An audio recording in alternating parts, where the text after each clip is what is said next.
hackers. CJ 준비하실 때는 포기하시면 안 되는 전체 수리의 절반 정도는 방정식에서 좀 출제가 되고 있다는 것을 기억을 해보셔야 되겠습니다. 자, 그 중에 첫 번째 거죠. 거속시라고 우리가 일명 얘기했던 거예요. 거속시, 시간, 거리, 속력에 관한 문제라고 되어 있는데 공식을 이제 세 개로 인식하지 말고 하나로 좀 기억을 해볼게요. T자 공식이라고 중학교 때 많이 했을 거예요. T자 공식. 그죠? T자 공식의 포인트는 뭐죠? 거리가 위에 있다가 다잖아요. 거리가 위에 있다. 자, 거리를 위에 적고 나면 나머지는 뭐 좌우 순서 없습니다. 속력과 시간 내 맘대로 적으세요. 자, 그럼 거리를 구하고 싶어요. 거리를 가려보죠. 거리는 속력과 시간 나란히. 이제 속력 곱하기 시간 이렇게 나오죠. 속력 구하고 싶어요. 시간 분의 거리라고 돼 있고요. 시간은 속력 분의 거리라고 돼 있죠. 이것을 위치로 그나마 파악을 하시면 조금이라도 시간을 단축시킬 수가 있단 말이죠. 거속시 머릿속에 위치로 박아주세요. 자, 그러면 이제 우리가 이걸 외우고 난다 하더라도요. 문제가 다 잘 풀리는 게 아니에요. 그죠? 지금까지 이걸 모른다고 못 풀 게 아니란 말이죠. 그래서 알고 있지만 못 풀었어요. 그러면 이 포인트를 좀 잡아보죠. 전체 문제에서요. 한 80% 이상은요. 여러분 시간에 대한 식을 세우게 돼 있어요. 자, 그래서 제가 가장 강조하는 것은 시간에 대한 식을 세워보자 이 내용이에요. 이걸 왜 얘기를 하냐면 우리가 문제를 딱 맞닥 드렸을 때 얘 뭐에 대한 식을 세워봐야 될까? 왜냐면 공식이 세 가지처럼 보이기 때문에 속력에 대한 식을 세울까? 거리에 대한 식을 세울까? 이렇게 좀 고민을 하게 돼요. 그죠? 그런데 그 문제에서 구하라고 하는 게 시간이 아니라 할지라도 속력을 구하라고 하거나 또는 거리를 구하라고 할지라도 그 부분을 X로 두시고 시간에 대한 식을 세우시면 80% 이상은 해결이 돼요. 큰 특징이 없는 문제 유형들이에요. 그런데 나머지 20%는 뭡니까? 라고 얘기할 수 있잖아요. 그렇죠? 속력에 대한 식이나 거리에 대한 식은요. 문제 유형이 눈에 보여요. 얘는 이걸 묻고 있는 거구나 라고 문제 유형이 보인단 말이에요. 그래서 80%가 되는 그 시간은 제가 얘기하지 않고요. 시간 문제는 얘기하지 않고 문제 풀 때마다 나올 거기 때문에 속력 문제나 거리에 대한 문제 유형을 포인트 좀 잡아볼게요. 자, 속력 문제 같은 경우는 대부분 이렇게 시작을 합니다. 일정한 속력으로 또는 등속 운동을 하는 이런 말이 들어있는 문제들이 분명히 있어요. 자, 예를 들어서 제가 얘기하면 그게 그거였구나 라고 생각을 하시게 될 거거든요. 뭐냐면 어떤 열차가 있는데 열차가 A 지점 통과하는데 4초가 걸렸고 이 열차가 100m짜리 터널 통과하는데 8초가 걸렸다라는 내용이 있어요. 이랬을 때 열차의 길이를 구하시오. 얘가 얼마겠는가를 묻고 있는 거예요. 근데 이 앞에 항상 그렇죠. 등속 운동을 하는 열차가 일정한 속력으로 이동하는 열차가 어떤 지점 통과 4초, 터널 통과 8초. 그죠? 그랬을 때 열차의 길이를 알려주고 터널을 구하라고 할 수도 있고요. 이렇게 터널 알려주고 열차 길이 구하라고 할 수도 있어요. 문제 똑같은 거예요. 자, 앞에 그 등속 운동한다는 것이 포인트가 된다고 했죠. 그래서 제가 이런 문제는 속력에 대한 식을 세워야 한다라고 아마 앞에 이제 깔았을 겁니다. 자, A 지점 통과한다. 이게 무슨 말인지 먼저 이해를 해봐야 돼요. 자, 이게 열차예요. 열차의 길이 X. 열차입니다. 한 지점 통과한다는 것은 여기에다가 요 땅 하는 출발선을 그어놓은 거예요. A 지점이에요. 그래서 이 열차가 A점 통과를 하려고 하잖아요. 지 몸뚱아리만큼 가야 되는 거예요. 이렇게 하면 통과가 되는 거죠. 그렇죠? 그래서 굳이 자기 몸통 길이만큼 이동거리로 봤을 때라는 말을요. A점 통과라는 말로 이상하게 바꿔놓은 거예요. 그래서 그냥 이동거리 X, 시간 4초인데 속력에 대한 식 세워주고 했으니까 속력 뭐예요? 속력은 시간분의 거리. 자, 시간 4초 분의 거리 X. 이게 첫 번째 케이스에 대한 속력식이죠. 이게 한 지점 통과. 자, 그 다음에 이 열차가 100m짜리 터널 통과할 거예요. 자, 이건 터널이에요. 100m입니다. 근데 이 열차가요, 100m짜리 터널 통과하려고 할 때 딱 100m만 가게 되면 어디에 있어요? 터널 출구 앞에 이렇게 딱 대기 타고 있을 거예요. 못 나오고 있는 거죠. 그래서 통과라는 개념이 있을 때, 뭐 터널을 통과하든 구를 통과하든 다리를 통과하든 그죠? 통과라는 개념이 있을 때에는 두 개의 길이 합이 이동 거리가 돼야 돼요. 즉 몸뚱아리 길이만큼 더 나와줘야지만 통과를 할 수 있는 거예요. 그죠? 그래서 전체 이동 거리가 100 플러스 X 이만큼 이동 거리가 된다 이거죠. 열차는 터널 길이하고 자기 몸통 길이까지 전체 합이 이동 거리가 돼야지만 통과를 할 수 있다. 이만큼 이동 거리가 돼야 되는데 그때 시간이 얼마요? 8초 걸렸다는 거예요. 자, 시간 8초.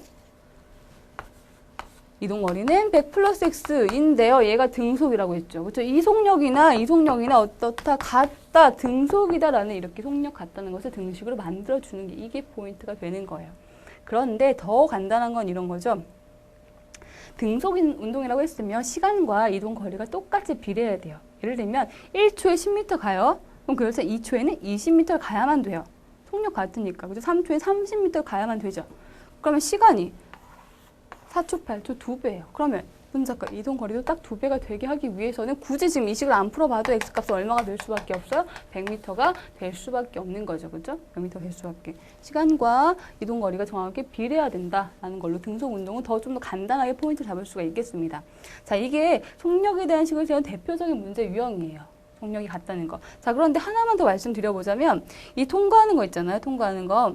열차가 뭐 지점을 통과하든 이렇게 좀 다리나 터널 통과하든지 간에 다리 터널 통과할 때는 분명히 제가 지금 두 개 거리 합의 이동 거리라고 했어요. 그런데 이게 조금 더 한번 어렵게 내보겠다라고 마음먹었을 때는 어떻게 나올 수도 있냐면 자, 여기에 열차 하나 있고요. 뭐 x 100m짜리라 볼게요. 여기에 반대편에 똑같이 열차가 하나 더 있어요. 80m짜리라 볼게요. 마주보고 달리는 거예요. 마주보고. 지나쳐 가는 거예요. 이렇게 열차가 다른 쪽에서 오는 열차를 서로 지나치려고 할 때, 통과하려고 할 때 그때 이동거리를 뭘로 봐야 될까요? 아까 우리 터널 또는 뭐 다리는 움직이지 않는 거 통과하는 거였잖아요. 근데 얘는 둘 다 움직이는 거예요. 얘도 움직이는 거고 얘도 움직이는 거예요. 그런데 둘 다 움직이고 있든 그렇지 않든 통과라는 것은 두 개의 길이 합의 이동거리가 된다는 거죠. 여기 180이 이동거리가 되는 거예요. 그죠? 굳이 뭐 다르게 생각하실 필요 없어요. 그냥 하나가 조금 더 움직여주는 것 뿐이지 문제 관점은 똑같다는 거. 그렇게 이해를 해주시면 되겠습니다. 자, 이게 속력에 대한 문제 대표적인 내용이고요. 자, 그리고 우리 거리에 대한 거 좀 볼게요. 거리. 자, 거리도 여러분 딱 적으면 아, 그거라고 또 생각을 하실 수 있을 것 같은데 뭐냐면 강물이 이렇게 있어요. 이게 상류고요. 여기 하류예요. 그리고 강물에 대한 유속도 어떻다고 얘기를 해주죠. 그리고 여기에 이제 배가 다니는데 이 배에 대한 속력도 얘기를 해주지 않죠. 구하라고 하죠. 우리 이제 문자로 두게 되죠. 그죠? 배의 속력을 뭐 x로 두고 그 다음에 강물의 속력을 y로 두면서 상류에서 하류까지 전체 거리가 뭐 10km다. 문제 포맷이에요. 이렇게만 생겼어요. 상류 하류까지 뭐 거리 10km다 라고 해주고 그 다음에 배가 상류에서 하류 내려올 때는 뭐 30분 걸렸고 내려올 때 30분 걸렸고 반대로 올라갈 때는 2시간이 걸렸다 라고 했어요. 그랬을 때 배의 속력을 구하시오 또는 강물의 속력 구하시오 라는 것이 문제의 그냥 포맷 이렇게 생겼다는 거 그렇게 기억을 하시면 되겠습니다. 그런데 여기도 좀 잘 기억을 해보세요. 상류에서 하류 내려올 때는 분명히 강물 타고 내려오는 거잖아요. 그죠? 강물이 도와주는 개념이에요. 도와주는 개념. 그러면 속력은 분명히 어떻게 될까요? 빨라질 거예요.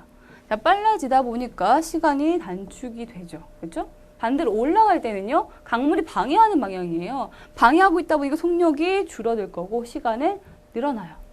자, 그렇게 해서 속력도 바뀌었고 시간도 바뀌었는데 뭐만 하나 안 바뀌어요? 10km라는 이동 거리는 내려올 때든 올라갈 때는 그대로라는 거예요. 우리가 아까 등속 운동에서 속력에 대한 식을 세웠던 이유가 뭐였죠? 속력이 같기 때문에. 그쵸? 근데 여기서는 뭐가 같죠? 거리가 같잖아요. 다른 건 다 다른데. 그쵸? 이거는 거리에 대한 식을 세워보는 거예요.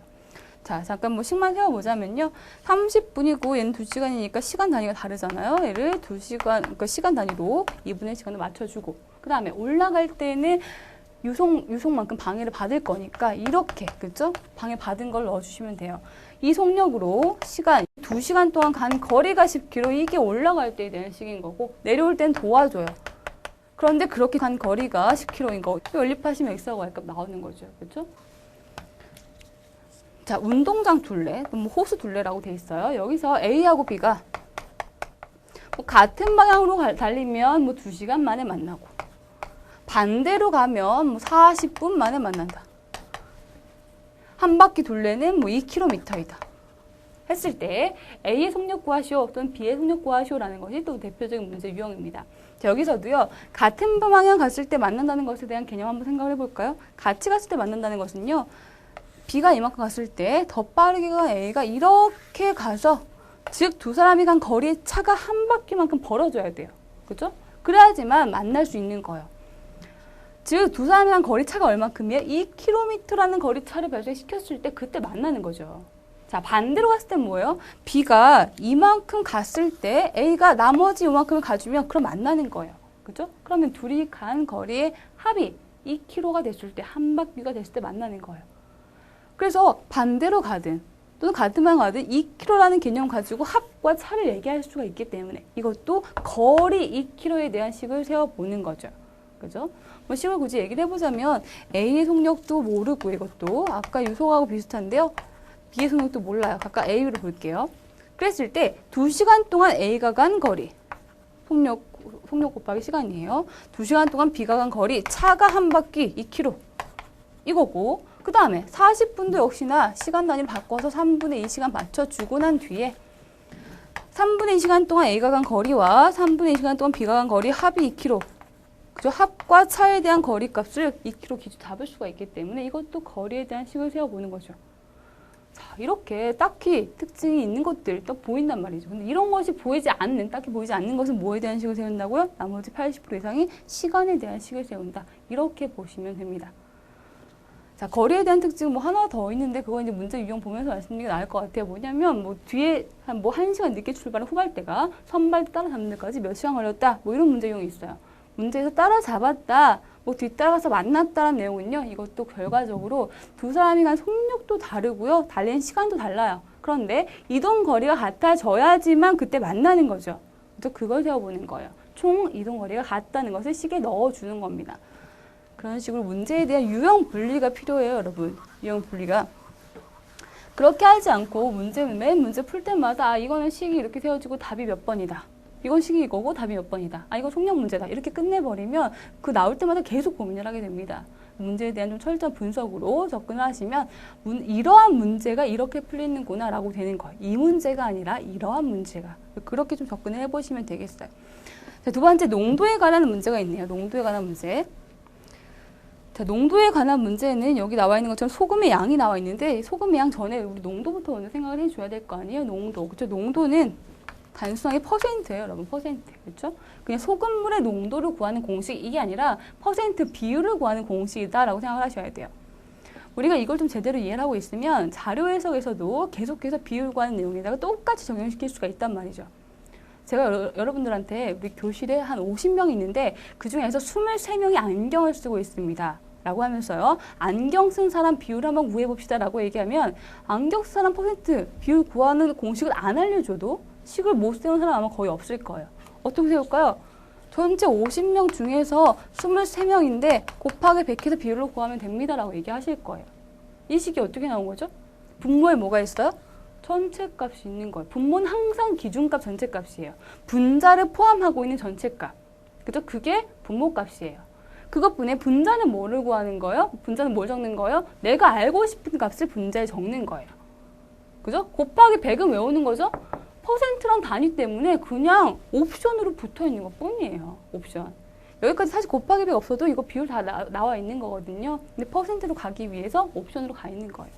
그러면 이거 제가 굳이 공식 안 알려줘도 구할 수 있다는 것은 농도에 대한 것도 굳이 안 외워도 된다는 얘기예요. 자, 농도는 분모값에 뭐가 있죠? 소금, 물 전체 값이 있어요. 소금과 물 다 합쳐져 있는 그 양이 분모값에 적히게 돼요. 분자에는 뭐가 적혀요? 소금의 양만 적혀요. 소금 양만 궁금한 거예요, 농도는. 왜냐면 농도가 높으면 우리가 굉장히 짜겠다, 소금 되게 많이 들어있네 라고 생각하게 되잖아요. 그 농도는 소금이 얼만큼 있는지를 얘기해주고 있는 게 농도예요. 소금 물의 양분에 소금의 양 곱하기 100은 옵션 그냥 이렇게 그죠? 가고 있는 거. 그게 농도, 퍼센트 구한 거고. 자, 농도에서는 더 포인트가 되는 것은 소금의 양. 요거예요, 요거. 근데 요거는 한번 3번 읽어보세요. 100분의 농도 소금물, 100분의 농도 소금물, 100분의 농도 소금물 정도 한 3번 읽어보시면 머릿속에 안 들어갈 수 없어요. 100분의 농도 소금물. 자, 그러면 이 100분의 농도 소금물로 소금의 양 구하는 것이 포인트가 된다면 문제가 만약에 이렇게 시작을 해요. 10% 소금물 200g이 있다라고 시작을 합니다. 그렇죠? 그럼 뭐부터 구해야 돼요? 여기에 소금이 얼만큼 있는지 문제 끝까지 읽기도 전에 이것부터 적어두고 그 다음에 내용 읽어가는 거예요. 100분의 농도 소금물이니까 100분의 농도 소금물 이렇게 해서 여기 얼만큼 있죠? 20g의 소금이 있다는 건 먼저 적어두고 그 다음 가는 거예요. 자, 그런데 더 쉽게 여기 100분의 농도 소금물이라고 했는데 대부분의 소금물이 100단위 숫자로 가장 많이 나오죠. 뭐 200, 300, 500, 700, 100 이런 식으로 그렇죠? 그러면 뒤에 있는 공 두 개가 분모 100하고 항상 사라지게 될 거예요. 대부분이. 그렇죠? 그러면 농도하고 소금물의 100짜리 숫자 두 개 곱한 값이 소금 양이겠다. 이렇게 하시면 돼요. 농도하고 소금물의 백제리 숫자 이게 소금량이겠다 이렇게 간다는 얘기예요. 만약에 20% 소금물 300g 있다라고 합니다. 그러면 소금 얼마요? 20 곱하기 3, 60g. 그렇죠? 이렇게 가는 거고. 자, 좀 더 가볼까요? 20% 소금물 150g 있다라고 하면 얼마일까요? 이것도 2칸 들어가는 거니까 20 곱하기 1.5 해서 얼마 30g 있겠구나라고 이렇게 확인할 수 있겠죠. 2칸 들어가는 거니까 1.5 되는 거예요. 자, 10% 소금물 50g 있다라고 볼까? 이건 얼마일까요? 10% 50g. 10 곱하기 2칸 0.5 들어가서 5g 소금 있겠구나라고 확인할 수 있는 거예요. 이런 식으로. 그렇죠?